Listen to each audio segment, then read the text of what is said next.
A crowded field of candidates here in Utah's newly drawn 1st Congressional District, bringing their message to younger voters. Hello, I'm Fox 13 News anchor Amy Nay on the campus of Salt Lake Community College. So I talked to some of those voters who gathered here on this gorgeous Saturday. They went indoors to hear the message. For the most part, I think they stayed on topic. It did veer a little bit away from the interests of Gen Z, which I feel as though is what it was intended to be.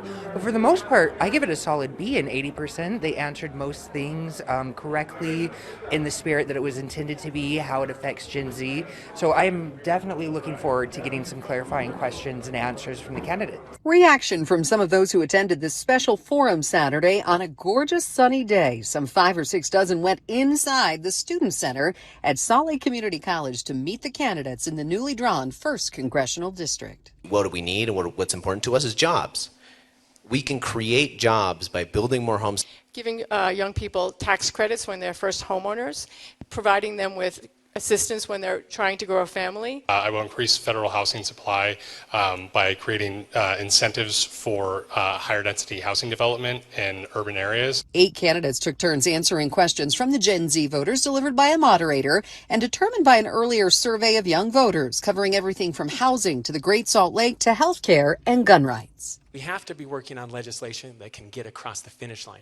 And that's what I was trying to accomplish in Congress with a regional minimum wage bill. I would introduce health care for all. I really think that this is the only way to persevere. It's the only way to make sure that insurance is covered. But we need to ensure that everyone has the right to access health care, that they can get the care they need, that we expand the options for people in our communities. The nonpartisan group Ignite Utah organized the event to focus on engaging Gen Z voters and introducing them to this large panel of possible choices to represent their voice in Washington. Why we're not able to access education for everybody and cost not being a factor is not because we're not the wealthiest nation in the entire world in history, but because we prioritize our spending in the wrong ways. You can actually create 12.5 acre feet per 100 acres by doing this. We need to create more water sources, and it's available. While candidates largely aligned on progressive priorities, some responses stuck to familiar talking points, raising questions about how much is resonating with this younger crowd. I don't care who it is. I just need somebody serious. I have a candidate that I have in mind that I really like and I feel aligned with.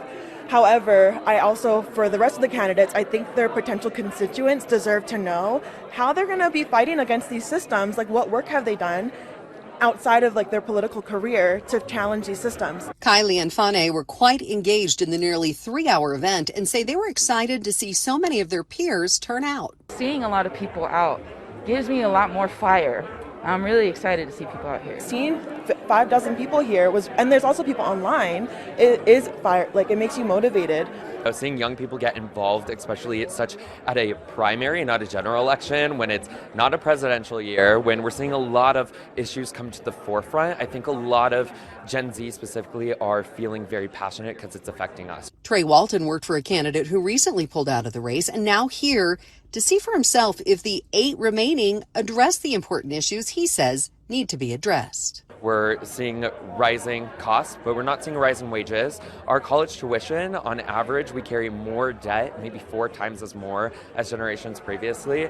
And also, we just don't have a good job market right now. And so that touching every Gen Zer right now has definitely made a lot more of us get involved. Ben McAdams, Kathleen Reeby, Michael Farrell, Nate Bluen, Liban Mohammed, Luis Villarreal, Ava Lopez Chavez, and Dave Robinson all took part in the panel.